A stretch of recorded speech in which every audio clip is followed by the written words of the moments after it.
우리 옆에 분과 함께 이렇게 인사하겠습니다. 감사하고 축복합니다. 행복은 감사의 열매입니다. 네, 감사합니다. 오늘 봉독한 말씀을 가지고 감사가 주는 열매, 그런 제목으로 함께 은혜를 나누려고 합니다. 여러분, 열매가 뭐예요? 열매는 그 결과인 것입니다. 결과물이 열매예요. 열매. 그래서 사과나무는 사과라는 열매가 있습니다. 포도나무는 포도라는 열매가 있고, 배나무는 배라고 하는 열매가 반드시 있는 것입니다. 이처럼 감사에도 열매가 있는 것입니다. 우리가 살아가면서 감사라는 말이 참 중요하고 또 많이 사용합니다. 사실 우리나라에는 감사라는 말을 사용하기보다는 고맙습니다, 그런 말을 많이 사용했습니다. 그런데 감사는 언제부터 들어왔냐? 바로 기독교가 들어오면서부터 감사라는 말을 많이 사용했습니다.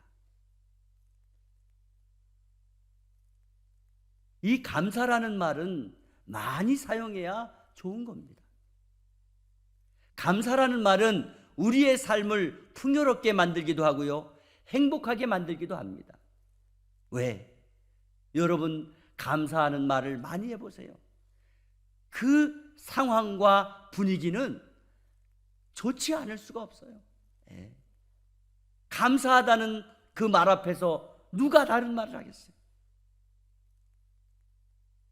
그런데 그 좋은 감사를 아무나 감사하지 않는다는 겁니다. 왜 그럴까요? 감사는 하늘이 주는 마음이기 때문입니다. 그러므로 감사, 그 감사 얼마든지 할 수 있어 이러지만은 결코 감사는 그렇게 쉬운 마음이 아닙니다. 일본의 기독교계를 대표하는 우찌무라 간조 씨는 하나님께서 만일 우리 인간을 저주하신다면 질병으로, 실패로, 배신하는 것으로, 죽음으로 저주하지 않을 것이다. 하나님께서 우리 인간을 제대로 저주하신다면 먼저 하나님께서 계신 것을 믿지 못하게 하는 불신앙으로 저주할 것, 혹은 성경을 읽어도 귀에 들어오지 않는 막힌 귀로 저주할 것이다. 아니면 감사하는 마음이 전혀 생기지 않도록 메마른 마음으로 저주하실 것이다, 이렇게 말했어요. 그렇습니다. 감사를 알고 행하는 것만큼 복되고 귀한 것은 없는 것입니다. 결국 감사하는 마음은 하나님께서 주셔야만 가질 수 있는 아주 귀하고 복된 마음인 줄 믿습니다. 오늘 이 시간 하나님께서 저와 여러분에게 주시는 감사의 열매가 어떤 것인지 말씀을 통하여 묵상하며 은혜 나누는 시간이 되기를 바랍니다. 첫째로, 감사가 주는 열매는 믿음입니다. 믿음이. 우리의 믿음이 약해지면 벌써 우리 마음속에 불만이 나오고 원망이 나오고 불평이 나옵니다. 불만과 원망과 불평은 감사의 싹을 다 절단해버리는 절단기 같은 것입니다. 오늘날 신앙인이라고 하더라도 얼마든지 원망할 수 있고 불평할 수 있고 불만에 이끌려 믿음 없이 살아가는 사람들이 참 많이 있습니다. 매사에 기뻐하고 감격하고 만족할 줄 아는 신앙인보다는 세상 사람들과 다를 바가 없이 사소한 일에 불만을 쏟아놓고 불평을 쏟아놓고 원망을 쏟아놓으며 살아가는, 나약하게 살아가는 사람도 많이 있습니다. 마음의 불만과 불평과 원망은 바로 믿음이 없는 사람이든지 아니면 믿음이 약한 사람이라고 하는 증거가 되는 것입니다. 믿음과 신앙이 영적으로 풍성함을 유지하며 살아갈 때에 그 마음에는 소망이 생기는 겁니다. 믿음과 신앙이 영적으로 풍성함을 유지하며 살아갈 때에 그 마음에 넉넉함이 있고 그리고 감사가 넘치게 되는 것입니다.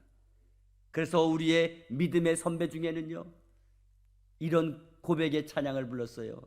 높은 산이 거친 들이 초막이나 궁궐이나 내 주 예수 모신 곳이 그 어디나 하늘나라. 할렐루야. 이러한 감사 찬양의 고백은 아무나 할 수 있는 고백이 아닙니다. 오직 그 풍성한 축복을 감사해 본 믿음이 있는 사람만이 드릴 수 있는 고도의 신앙 고백이며 찬양입니다. 그렇기 때문에 감사는 믿음의 열매가 된다는 것입니다. 믿음이 있으면 험하고 거친 들도 초막도 높은 산도 다 천국이 될 수 있다는 것입니다. 믿음은 하나님께서 주시는 은혜입니다. 믿음은 하나님이 주신 선물입니다. 믿음은 하나님이 주신 축복입니다. 이런 믿음이 충만한 사람은 어떤 어려운 상황에 처하더라도 하나님께 감사할 수 있기 때문에 감사가 주는 열매는 믿음이 되는 줄 믿으시기 바랍니다. 두 번째, 감사가 주는 열매는 축복입니다. 감사는 분명히 하나님께 주시는 마음이라고 말씀하셨습니다. 그렇다면 아무나 감사할 수 없을 것입니다. 결국 감사하는 마음을 가지고 사는 사람은 하나님께 은혜와 복을 받은 사람이라는 겁니다. 왜냐하면 감사는 하나님께서 주셔야 감사할 수 있고 또 그것을 감사로 표현할 수 있기 때문에 그런 것입니다. 사람들은 모두 마음속에 원망과 불평과 불만을 품고 살아가고 있습니다. 그래서 자신도 모르게 어려운 일이 생기거나 갑작스러운 문제가 생기면 나도 모르게 원망과 불평과 불만이 쏟아져 나오는 겁니다. 우리가 보통 사람들과 대화하다 보면은 감사나 만족함을 표현하는 사람들이 그렇게 많지 않아요. 그렇게 많지 않아요. 참 감사에 인색한 사람들이 많더라고요. 예, 감사에 인색한 사람. 믿는 사람 중에도 그래요. 믿는 사람 중에. 여러분 그렇잖아요. 우리 평강의 교회가 지교회도 많이 세우고 이러면서 정말 여러분들의 눈물의 기도 이런 그러면 우린 같은 목사님들이고 또 같은 성도들이면 감사하는 마음을 가지고 있겠지. 물론 마음으로 가지고 있는지 모르겠어요. 그러나 감사하는 마음을 표현을 못해. 감사하는 마음을 가지고 살아가는 것처럼 보여지지가 않아. 그러나 여러분 감사하는 마음을 가지고 살아가면요 그 사람의 모습이 달라요. 복받은 증거가 있어요. 그렇기 때문에 여러분 감사가 아무것도 아닌 거 절대 아닙니다. 한 번은 미국에 청년답지 않은 그런 청년이 있어요. 왜 청년답지 않은 청년이냐? 감사를 너무나 잘하는 청년이에요. 대부분의 청년들은 나름대로 꿈이 크고 야망이 있기에 현재의 삶에 늘 미흡하다고 느끼며 부족하다고 느끼며 살아갈 때가 많아요. 그런데 그 젊은이는 항상 감사하며 사소한 일에도 감사하며 사는 거예요. 어느 날 감사를 잘하는 청년인데 교통사고를 당했어요. 감사를 잘하는 청년이 교통사고를 당하니까 얼마나 많은 사람들이 실망하겠어요. 저런 청년이 어떻게. 그런데 다리를 절단하게 되었어요. 그렇게 감사를 잘하던 청년인데 절망의 상황을 맞이하게 된 겁니다. 나이가 젊어서 앞으로 할 일도 많고 또 장가도 가야 되고 그러한 나이에 장애인이 됐다는 겁니다. 하루는 없는 다리 한쪽만 바라보면서 자신의 미래를 생각하니까 앞이 캄캄해. 아무것도 보이지 않아. 이것이 인간의 한계점이에요. 우리 사람들의 한계가 뭐예요? 항상 안 되는 거, 부족한 거, 없는 거, 이거 바라보면 우리는 늘 어떻게 돼요? 좌절할 수밖에 없죠. 그런데 어느 날 이 청년은요, 자신에게 아직도 남아있는 다리 하나가 있다는 걸 보게 됐어요. 남아있는 다리를 쫙 보는 순간 아직도 나 다리 하나 있네. 이거 감사하잖아. 두 다리가 없는 사람도 있는데, 걷지 못하는 사람도 있는데 안쪽 다리가 있잖아. 감사드렸어요. 그리고 그 없는 다리에 고무다리를 착용하게 되었습니다. 그 이후 이 청년은 남은 다리 하나를 가지고 선교사가 되기로 결단하고 선교사 훈련을 받게 되었습니다. 청년은 선교사 훈련을 열심히 다 마치고 마침내 이제 아프리카 선교사로 파송을 받게 되었습니다.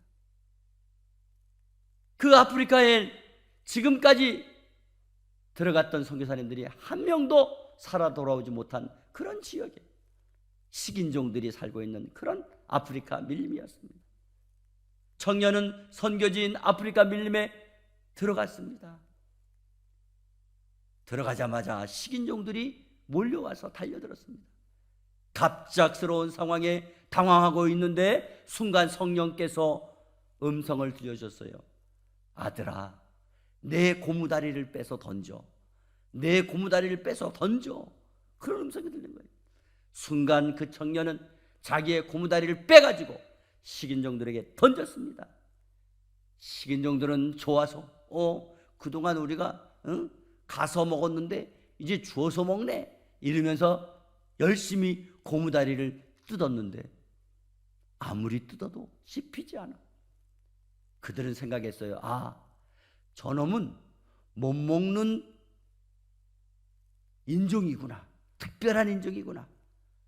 우리가 못 먹는 인종이 있어? 이건 분명히 신이다. 그래서 신으로 모시게 됐어요. 그때 청년은 하나님께서 자기의 다리를 가져가신 특별한 이유를 깨닫게 되고 감사했다고 합니다. 하나님, 이 다리가 내 생명을 살리는 다리가 되었고 이 다리가 복음을 전하는 다리가 되었군요. 감사합니다. 감사합니다. 오늘날 현대인들은 참 행복한 조건을 가지고 살아가는 사람들이라고 생각이 됩니다. 전에 없던 풍요를 누리고 있지요. 갖가지 문화생활을 누리고 살죠. 편리하게 살고 있습니다. 그러나 또 다른 한편으로 보게 되면 오늘날 현대인들은 불쌍하다는 그런 생각이 들기도 합니다. 이유가 뭐예요? 오늘날 현대인들은 대부분이 풍요와 편리 속에 살아가면서도 만족함이 없어요. 행복함이 없어요. 늘 부족함을 느끼고 늘 불만족의 갈증을 느끼며 살아가는 사람이 많이 있다는 것입니다. 결국 인간의 행복이나 만족함은 소유에 있는 것이 아니라는 거예요. 그러므로 감사하는 마음의 열매는 하나님께서 주시는 귀한 축복인 줄 믿으시기를 바랍니다. 세 번째로 감사가 주는 열매는 더 큰 감사를 주십니다. 확실하게 감사하는 사람에게는 감사할 일이 더 많이 늘어나는 것을 볼 수가 있습니다. 또 감사하는 마음은 더 큰 감사를 불러오는 것을 볼 수가 있습니다. 그리고 감사하는 곳에는 반드시 기적이 일어나는 것을 볼 수가 있습니다. 불평하는 사람들에게는 늘 불평의 조건이 늘어나게 되어 있습니다. 그러나 감사하는 사람들에게는 언제나 감사의 조건이 하나 둘 늘어나는 게 되는 것을 우리 주변에서 많이 볼 수가 있습니다. 한 번은 스펄전 목사님이 설교 중에 이런 말씀을 했어요. 별빛을 보고 감사하는 사람에게는 달빛을 주십니다. 달빛을 보고 감사하는 사람에게는 햇빛을 주십니다. 햇빛을 보고 감사하는 사람에게는 해와 달이 필요 없는 영원한 빛을 주십니다. 할렐루야! 감사하는 사람에게는 그보다 더 월등한 더 큰 감사의 조건을 점점 더 많이 부여해 주신다는 뜻의 말씀을 전하는 것입니다. 그래서 초대교회의 교부였던 크리소스톰은 사람에게는 근본적인 죄가 하나 있다. 그 근본적인 죄가 하나 있는데 그것은 바로 감사하지 않는 죄다, 이렇게 말했습니다. 마땅히 감사해야 하는 일임에도 불구하고 감사하지 못하는 것은 무지해서 감사하지 못하든지 몰라서 감사하지 못하든지 깨닫지 못해서 아니면 교만해서 감사하지 못한다는 겁니다. 영적으로 무지하거나 교만하면 하나님을 알지도 깨닫지도 못한다고 말씀했습니다. 그것은 불신앙의 근본적인 죄가 된다는 말씀입니다. 오늘 사도 바울은 본문 말씀을 통해서 아무것도 염려하지 말고, 여러분 이 말씀을 가슴에 새기시기 바랍니다. 우리는 염려할 것이 많은 세상에 살고 있어요. 그런데 염려하지 말라는 거예요. 아무것도. 왜? 염려 한들 키를 한 자나 더 할 수 있는 것 아니라는 거예요. 다만 모든 일에 기도와 간구로 너희 구할 것을 감사함으로 하나님께 아뢰라 그랬어요. 기도와 간구로 구할 것을 어떻게 해요? 감사함으로. 감사함으로라는 말은 이미 응답해 주시고 이루어 주신 줄 믿고 하나님께 아뢰라. 그리하면 모든 지각에서 뛰어나신, 모든 상황과 형편과 처지와 모든 면에 뛰어나신 하나님의 평강이 그리스도 예수 안에서 너희의 마음과 너희의 생각을 지키시리라. 그렇습니다. 우리가 이 모든 일에 감사하고 기도하게 되면 하나님께서는 다 알고 계시고 우리 마음과 우리의 생각에 합당한 응답을 해주신다고 말씀하신 것입니다. 즉 감사는 하나님의 은혜를 공급받는 통로이며 믿음의 그릇인 줄 믿습니다. 사랑하는 성도 여러분, 이 풍성한 가을에 추수감사절을 통해 하나님을 향한 감사가 거저 하나님께 감사하는 것이 아니라 믿음의 열매라는 것, 축복의 열매라는 것, 더 큰 감사가 된다는 이 사실을 깨닫고 더 크고 복된 감사의 주인공이 되어 감사의 축복을 마음껏 자랑하고 하나님께 영광을 돌리는 저와 여러분의 삶이 다 되시기를 주 예수 그리스도의 이름으로 축원합니다. 축원합니다. 우리 함께 감사 찬양을 드리고 고백하고 함께 기도하겠습니다. 거룩하신 하나님 아버지, 감사합니다. 지금까지 지내온 것 하나님의 크신 은혜입니다. 아버지, 간절히 구합니다. 감사의 열매는 믿음입니다. 감사의 열매는 축복입니다. 감사의 열매는 더 큰 감사인 줄 믿습니다. 아버지, 도와주셔서 이 땅에 살면서 감사하는 자 흔들 자가 없고 감사하는 자 막을 자가 없습니다. 아버지, 감사하는 자 넘어뜨릴 수가 없습니다. 감사는 모든 것을 이깁니다. 감사는 능력입니다. 감사는 축복입니다. 아버지, 도와주셔서 우리 평강의 교회 모든 성도들이 감사의 능력자가 되게 도와주시고 감사의 주인공이 되게 하여 주시옵소서. 그리하여 아버지, 가정에 감사가 넘치게 도와주시고 일터에 감사가 넘치게 도와주시고 아버지, 자녀들에게 감사가 넘치게 도와주시고 사업장에 감사가 넘치게 도와주시고 이 나라에 감사가 넘치게 하옵소서. 우리 평강의 교회가 감사로 가득 차게 하옵소서. 주님 영광을 높이게 하옵소서. 예수 그리스도의 이름으로 기도하옵나이다. 아멘.